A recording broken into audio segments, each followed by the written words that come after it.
Hello दोस्तों, आज हम आपको एक कहानी सुनाएंगे। पिंजरा। ये कहानी एक पिंजरे की है और आप इस वीडियो में लास्ट तक बने रहे हैं। वीडियो को पूरा देखें और अगर आप नए हैं तो चैनल को सब्सक्राइब जरूर करें प्लीज़। शांति ने उठकर कागज़ के टुकड़े टुकड़े कर दिए और उठकर अनमनी सी कमरे में घूमने लगी। उसका मन स्वस्थ नहीं था, लिखते लिखते उसका ध्यान बढ़ जाता था। केवल 4 पंक्तियां वह लिखना चाहती थी, पर वह जो कुछ लिखना चाहती थी उससे लिखा न जाता था। भावावेश में कुछ का कुछ लिख जाती थी। 6 पत्र वह फाड़ चुकी थी, ये 7वां था। घूमते घूमते वह चुपचाप खिड़की में जा खड़ी हुई। संध्या का सूरज दूर पश्चिम में डूब रहा था। माली ने क्यारियों में पानी छोड़ दिया था और दिन भर के मुरझाए फूल जैसे जीवन दान पाकर खिल उठे थे। हल्की हल्की ठंडी हवा चलने लगी थी। शांति ने दूर सूरज की ओर निगाह दौड़ाई। पीली पीली सुनहरी किरणें जैसे डूबने से पहले उन छोटे छोटे बच्चों के खेल में जी भर हिस्सा ले लेना चाहती थीं, जो सामने के मैदान की हरी भरी घास पर उन्मुख खेल रहे थे। सड़क पर 2 कमीन युवतियां हंसती चुहलें करती उछलती कूदती चली जा रही थीं। शांति ने एक दीर्घ निश्वास छोड़ा और मुड़कर उसने अपने इर्द गिर्द एक थकी हुई निगाह दौड़ाई। छत पर बड़ा पंखा धीमी आवाज से अनवरत चल रहा था। दरवाजों पर भारी पर्दे हिल रहे थे और भारी कोच और उन पर रखे हुए रेशमी गद्दे, गलीचे और दरमियान में रखे हुए छोटे छोटे ठकोने मेज और उन पर पीतल के नन्हे नन्हे हाथी और फूलदान। और उसने अपने आप को उस पक्षी सा महसूस किया जो विशाल स्वच्छंद आकाश के नीचे खुली स्वतंत्र हवा में आम की डाली से बंधे हुए पिंजरे में लटक रहा हो। तभी नौकर उसके छोटे लड़के को जैसे बरबस खींचता सा लाया। धोबी की लड़की के साथ वह खेल रहा था। आप देखा न ताव। और शांति ने लड़के को पीट दिया। क्यों तू उन कमीनों के साथ खेलता है? क्यों खेलता है तू, इतने बड़े बाप का बेटा होकर? और उसकी आवाज़ चीख की हद को पहुंच गई।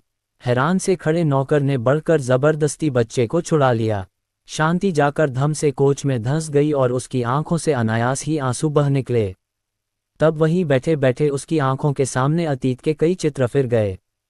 उसके पति तब लॉन्ड्री का काम करते थे, बाइबल सोसाइटी के सामने, जहां आज एक दंदानसाज बड़े धड़ल्ले से लोगों के दांत उखाड़ने में निमग्न रहते हैं, उनकी लॉन्ड्री थी। आय अच्छी थी पर खर्च भी कम न था।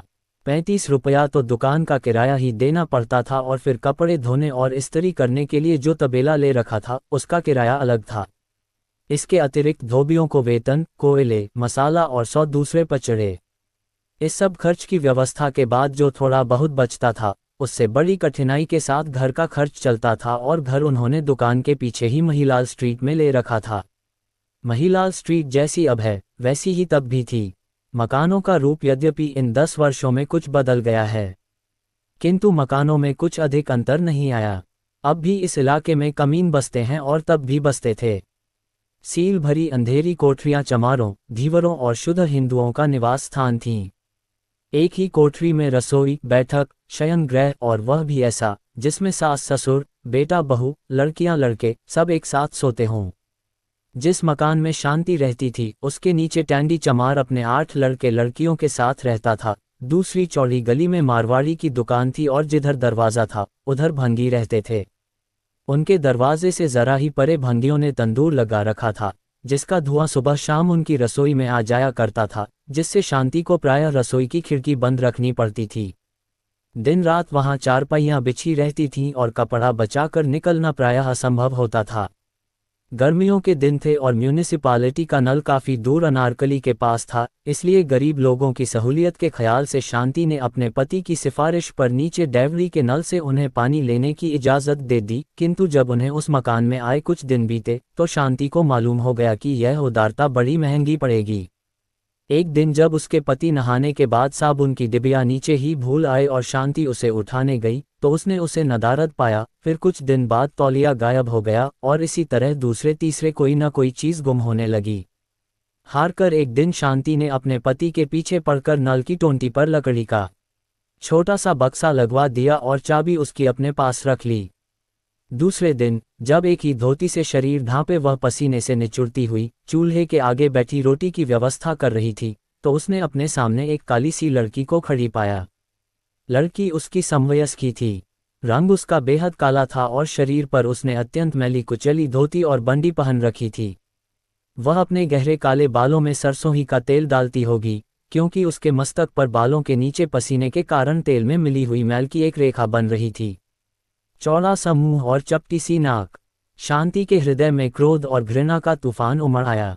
आज तक घर में जमादारिन के अतिरिक्त नीचे रहने वाली किसी कमीन लड़की को ऊपर आने का साहस न हुआ था और न स्वयं ही उसने किसी से बातचीत करने की कोशिश की थी। लड़की मुस्कुरा रही थी और उसकी आंखों में विचित्र सी चमक थी। क्या बात है? जैसे आंखों ही आंखों में शांति ने क्रोध से पूछा। तनिक मुस्कुराते हुए लड़की ने प्रार्थना की कि बीबी जी, पानी लेना है। हमारा नल भंगी चमारों के लिए नहीं। हम भंगी हैं न चमार। फिर कौन हो? मैं बीबी जी, सामने के मंदिर के पुजारी की लड़की। लेकिन शांति ने आगे न सुना था। उसे लड़की से बातें करते करते घिन आती थी। धोती के छोर से चाबी खोलकर उसने फेंक दी। इस काले कलूटे शरीर में दिल काला न था और शीघ्र ही शांति को इस बात का पता चल गया। रोज ही पानी लेने के वक्त चाबी के लिए गोमती आती। गली में पूर्वियों का जो मंदिर था वह उसके पुजारी की लड़की थी। अमीरों के मंदिरों के पुजारी भी मोटरों में घूमते हैं। यह मंदिर था गरीब पूर्वियों का, जिनमें प्रायः सब चौकीदार, चपरासी, साइस अथवा मजदूर थे। पुजारी का कुटुंब भी खुली गली के एक और भंगियों की चारपाइयों के सामने सोता था और जब रात को कोई तांगा उधर गुजरता तो प्रायः किसी न किसी की चारपाई उसके साथ घिसती हुई चली जाती। मंदिर में कुआं तो था, पर जब से इधर नल आया उस पर डोल और रस्सी कभी ही रही और फिर जब समीप ही किसी की डेवरी के नल से पानी मिल जाए तो कुएं पर बाजू तोड़ने की क्या ज़रूरत है। इसलिए गोमती पानी लेने और कुछ पानी लेने के बहाने बातें करने रोज ही सुबह शाम आ जाती। बटलोही नल के नीचे रखकर जिसमें सदैव पान के कुछ पत्ते तैरा करते, वह ऊपर चली आती और फिर बातों बातों में भूल जाती कि वह पानी लेने आई है और उस समय तक न उठती जब तक उसकी बुढ़िया दादी गली में अपनी चारपाई पर बैठी हुई चीख चीख कर गालियां देती हुई उसे न पुकारती। इसका यह मतलब नहीं कि इस बीच में शांति और गोमती में मित्रता हो गई थी। हाँ, इतना अवश्य हुआ कि शांति जब रसोई में खाना बनाती अथवा अंदर कमरे में बैठी कपड़े सीती तो उसको गोमती का सीढ़ियों में बैठकर बातें करते रहना बुरा नहीं लगता था। कई तरह की बातें होती, मोहल्ले के भंगियों की बातें, चमारों के घरेलू झगड़ों की बातें और फिर कुछ गोमती की निजी बातें। इस बीच में शांति को मालूम हो गया कि गोमती का विवाह हुए वर्षों बीत चुके हैं, पर उसने अपने पति की सूरत नहीं देखी। बेकार है, इसलिए न वह उसे लेने आता है और न उसके पिता उसे उसके साथ भेजते हैं। कई बार छेड़ने की गर्ज से या कई बार मात्र आनंद लेने की गर्ज से ही शांति उससे उसके पति के संबंध में और उसके अपने मनोभावों के संबंध में प्रश्न पूछती। उत्तर देते समय गोमती शर्मा जाती थी, किंतु इतना सब होते हुए भी उसकी जगह वहीं सीढ़ियों में ही बनी रही। फिर किस प्रकार पुजारी की वह काली कलूटी लड़की वहां से उठकर उसके इतने समीप आ गई कि शांति ने एक बार अनायास आलिंगन में लेकर कह दिया, आज से तुम मेरी बहन हुई गोमती। वह सब आज भी शांति को स्मरण था। सर्दियों की रात थी और अनारकली में सब और धुआं धुआं हो रहा था। ऐसा प्रतीत होता था जैसे लाहौर के समस्त तंदूरों, होटलों, घरों और कारखानों से सारे दिन उठने वाले धुएं ने सांझ होते ही इकट्ठे होकर अनारकली पर आक्रमण कर दिया हो। शांति अपने नन्हे को कंधे से लगाए, हाथों में कुछ हल्के फुल्के लिफाफे थामे क्रय विक्रय करके चली आ रही थी। वह कई दिन के अनुरोध के बाद अपने पति को इधर ला सकी थी और उन्होंने जी भर खाया पिया और खरीद किया था। अनारकली के मध्य बंगाली रसगुल्लों की जो दुकान है, वहां से रसगुल्ले खाने को शांति का बड़ा मन होता था, पर उसके पति को कभी इतनी फुर्सत ही न हुई थी कि वहां तक सिर्फ रसगुल्ले खाने के लिए जा सकें। अस्पताल रोड के सिरे पर हलवाई के साथ चाट वाले की जो दुकान है, वहां से चाट खाने को शांति की बड़ी इच्छा थी, पर चाट ऐसी निकम्मी चीज खाने के लिए काम छोड़कर जाने का अवकाश शांति के पति के पास कहाँ। कई दिनों से वह अपने उम्मी के लिए कुछ गर्म कपड़ों के टुकड़े खरीदना चाहती थी।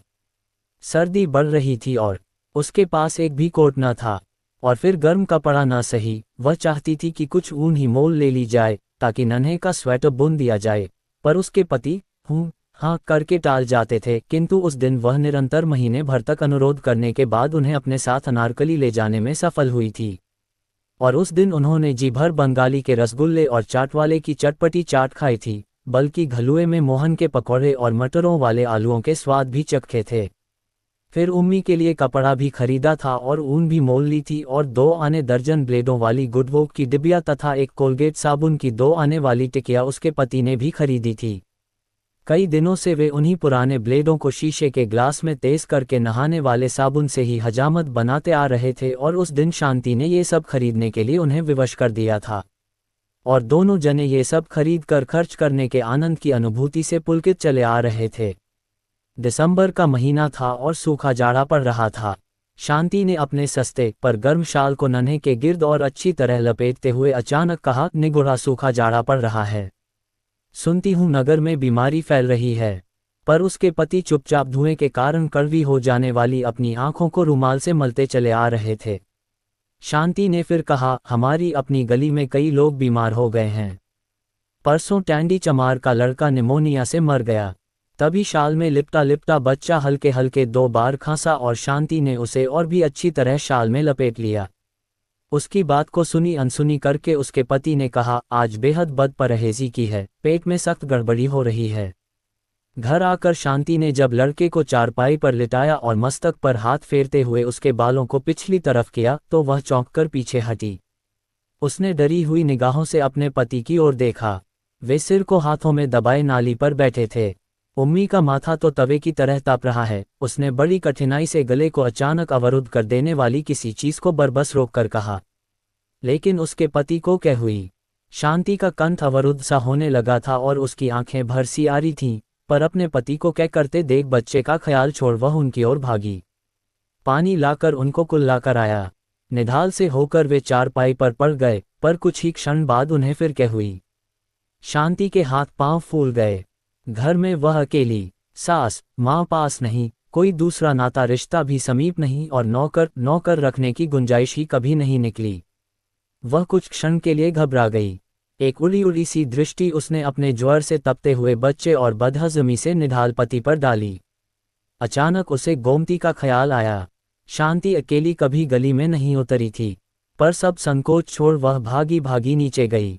अपनी कोठरी के बाहर गली की ओर मात्र ईंटों के छोटे से पर्दे की ओट से बने हुए रसोई घर में बैठी गोमती रोटी बेल रही थी और चूल्हे की आग से उसका काला मुख चमक सा रहा था। शांति ने देखा, उसका बड़ा भाई अभी खाना खाकर उठा है। तब आगे बढ़कर उसने इशारे से गोमती को बुलाया। तवे को नीचे उतार और लकड़ी को बाहर खींचकर गोमती उसी तरह भागी आ रही। तब विनीत भाव से संक्षेप में शांति ने अपने पति तथा बच्चे की हालत का उल्लेख किया और फिर प्रार्थना की कि वह अपने भाई से कहकर तत्काल किसी डॉक्टर को बुला दे। उनकी लॉन्ड्री के साथ ही जिस डॉक्टर की दुकान है वह सुना है पास ही लाजपती रोड पर रहता है। यदि वह आ जाए तो बहुत ही अच्छा हो। और फिर साड़ी के छोर से 5 रुपये का एक नोट खोल शांति ने गोमती के हाथ में रख दिया कि फीस पहले ही क्यों न देनी पड़े, पर डॉक्टर को ले अवश्य आए। और फिर चलते चलते उसने ये भी प्रार्थना की कि रोटी पकाकर संभव हो तो तुम ही जरा आ जाना उम्मी। शांति का गला भर आया था। गोमती ने कहा था, आप घबराएं नहीं, मैं अभी भाई को भेज देती हूँ और मैं भी अभी आ रही। और यह कहकर वह भागती सी चली गई थी। शांति वापस मुड़ी तो सीढ़ियां चढ़ते चढ़ते उसने महसूस किया कि शंका और भय से उसके पांव कांप रहे हैं और उसका दिल धक धक कर रहा है। ऊपर जाकर उसने देखा उसके पति ऊपर से उतर रहे हैं। हाथ में उनके खाली लोटा है, चेहरा पहले से भी पीला हो गया है और माथे पर पसीना छूट गया है। शांति के उड़े हुए चेहरे को देखकर उन्होंने हंसने का प्रयत्न करते हुए कहा, घबराओ नहीं, सर्दियों में हैजा नहीं होता। शांति ने रोते हुए कहा, आप ऊपर क्यों गए, वहीं नाली पर बैठ जाते। किंतु जब पति ने नाली की ओर और फिर चारपाई पर पड़े हुए बीमार बच्चे की ओर इशारा किया तो शांति चुप हो गई।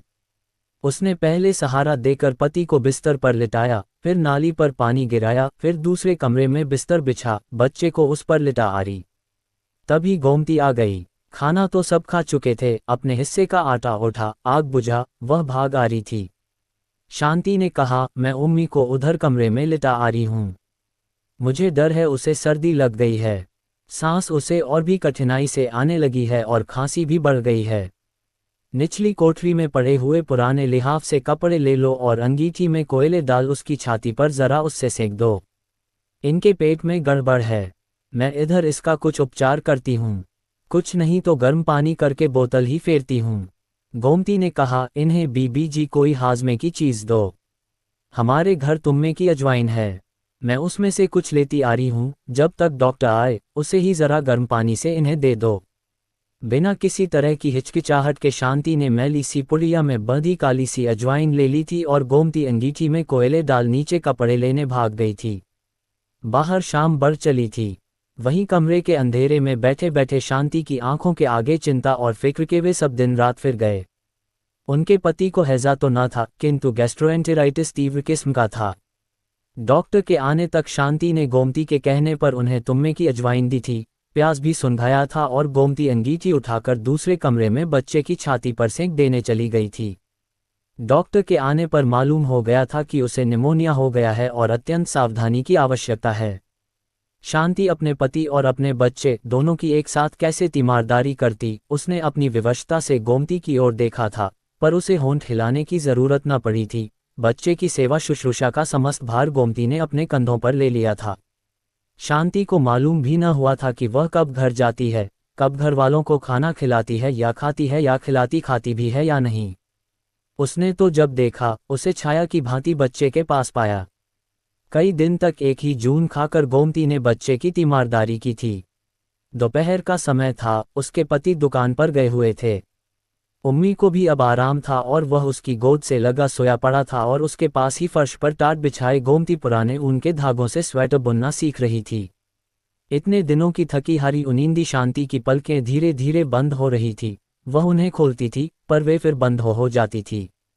आखिर वह वैसी ही पड़ी पड़ी सो गई थी। जब वह फिर उठी तो उसने देखा उम्मी रो रहा है और गोमती उसे बड़े प्यार से सुरीली आवाज में थपक थपक कर लोरी दे रही है। शांति ने फिर आंखें बंद कर ली। उसने सुना गोमती धीमे धीमे स्वर से गा रही थी, आरी कको, जारी कको, जंगल पक्को बेर, भैया हाथे ढेला, चिड़ैया उड़े जा। और फिर आरी चिड़ैया, दो पप्पड़ पकाए जा, भैया हाथे ढेला, चिड़ैया उड़े जा। बच्चा चुप कर गया था। लोरी खत्म करके उसने बच्चे को गले से लगाकर चूम लिया। शांति ने अर्धनिमीलित आंखों से देखा, बच्चे के पीले जर्द सूखे से मुख पर गोमती का काला स्वस्थ मुख झुका हुआ है। सुख के आंसू उसकी आंखों में उमड़ आए। उसने उठकर गोमती से बच्चे को ले लिया था और जब वह फिर टाट पर बैठने लगी थी तो दूसरे हाथ से शांति ने उसका हाथ पकड़ चारपाई पर बिठाते हुए उसे अपने बाजू से बांध लिया था और कहा था, आज से तुम मेरी बहन हुई। गोमती आंखें बंद किए शांति इन्हीं स्मृतियों में गुम थी। उसकी आंखों से चुपचाप आंसू बह रहे थे कि अचानक उसके पति अंदर दाखिल हुए। किसी जमाने में लॉन्ड्री चलाने वाले और समय पड़ने पर स्वयं अपने हाथ से इस्त्री गर्म करके कपड़ों को प्रेस करने में भी हिचकिचाहट न महसूस करने वाले लाशून्य दीनदयाल और लाहौर की प्रसिद्ध फर्म दीनदयाल एंड सन्स के मालिक प्रख्यात शेयर ब्रोकर लाला दीनदयाल में महान अंतर था। इस 10 वर्ष के अरसे में उनके बाल यद्यपि पक गए थे, किंतु शरीर कहीं अधिक स्थूल हो गया था। ढीले ढाले और प्रायः लॉन्ड्री के मालिक होते हुए भी मैले कपड़े पहनने की जगह अब उन्होंने अत्यंत बढ़िया किस्म का रेशमी सूट पहन रखा था और पांवों में श्वेत रेशमी जुराबे तथा काले सैंडल पहने हुए थे। शांति ने झट रुमाल से आंखें पोंछ ली।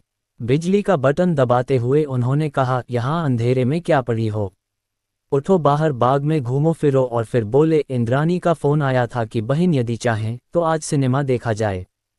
बहन दिल ही दिल में विषाद से शांति मुस्कुरारी और उसके सामने एक और काली कलूटी सी लड़की का चित्र खींच गया जिसे कभी उसने बहन कहा था, किंतु प्रकट उसने सिर्फ इतना कहा, मेरी तबीयत ठीक नहीं। मुंह फुलाए हुए लाशून्य दीनदयाल बाहर चले गए। तब आंखों को फिर एक बार पोंछकर और तनिक स्वस्थ होकर शांति मेज के पास आ रही और कुर्सी पर बैठ पैद अपनी ओर को खिसका कलम उठाकर उसने लिखा, बहन गोमती, तुम्हारी बहन अब बड़ी बन गई है, बड़े आदमी की बीबी है। बड़े आदमियों की बीबियां अब उसकी बहनें हैं। पिंजरे में बंद पक्षी को कब इजाजत होती है कि स्वच्छंद स्वतंत्र विहार करने वाले अपने हमजोलियों से मिले। मैंने तुम्हें कल फिर आने के लिए कहा था, पर अब तुम कल न आना। अपनी इस बंदिनी बहन को भूलने की कोशिश करना। शांति। इस बार उसने एक पंक्ति भी नहीं काटी और न कागज ही फाड़ा। हाँ, एक बार लिखते लिखते फिर आंखें भर आने से जो एक दो आंसुओं की बूंदें पत्र पर अनायास ही गिर पड़ी थीं, उन्हें उसने ब्लॉटिंग पेपर से सुखा दिया था। फिर पत्र को लिफाफे में बंद करके उसने नौकर को आवाज दी और उसके हाथ में लिफाफा देकर कहा कि महिलाल स्ट्रीट में पूर्वियों के मंदिर के पुजारी की लड़की गोमती को दे आए। और फिर समझाते हुए कहा, गोमती कुछ ही दिन हुए अपनी ससुराल से आई है। पत्र लेकर नौकर चला ही था कि शांति ने उसे फिर आवाज दी और पत्र उसके हाथ से लेकर फाड़ डाला। फिर धीरे से उसने कहा, तुम गोमती से कहना कि बीबी अचानक आज मैके जा रही है और 2 महीने तक वापस न लौटेंगी। ये कहकर वह फिर खिड़की में जा खड़ी हुई और अस्त हो जाने वाले सूरज के स्थान पर ऊपर की ओर बढ़ते हुए अंधेरे को देखने लगी। बात इतनी ही थी कि आज दोपहर को जब वे ब्रिज खेल रहे थे, तब नौकर ने आकर खबर दी थी कि महिलाल स्ट्रीट के पुजारी की लड़की गोमती आई है। तब खेल को बीच ही में छोड़कर और भूलकर कि उसके पार्टनर राय साहब लाला बिहारी लाल है, वह भाग गई थी और उसने गोमती को अपनी भुजाओं में भींच लिया था और फिर वह उसे अपने कमरे में ले गई थी। तब दोनों बहुत देर तक अपने दुख सुख की बातें करती रही थीं। शांति ने जाना था कि किस प्रकार गोमती का पति काम करने लगा, उसे ले गया और उसे 4 बच्चों की मां बना दिया और गोमती ने उम्मी का और दूसरे बच्चों का हाल पूछा था। लाशून्य दीनदयाल इस बीच में कई बार बुलाने आए थे, पर वह न गई थी और जब दूसरे दिन आने का वादा लेकर उसने गोमती को विदा किया था, तो उसके पति ने कहा था, तुम्हें शर्म नहीं आती, उस उजड़ और गंवार औरत को लेकर तुम बैठी रहीं, तुम्हें मेरी इज्जत का जरा भी ख्याल नहीं। उसे बगल में लिए उन सब के सामने से गुजर गईं। राय साहब और उनकी पत्नी हंसने लगे और आखिर प्रतीक्षा कर करके चले गए। इसके बाद उन्होंने और भी बहुत कुछ कहा था, लेकिन शांति ने तो फैसला कर लिया था कि वह पिंजरे को पिंजरा ही समझेगी और उड़ने का प्रयास न करेगी।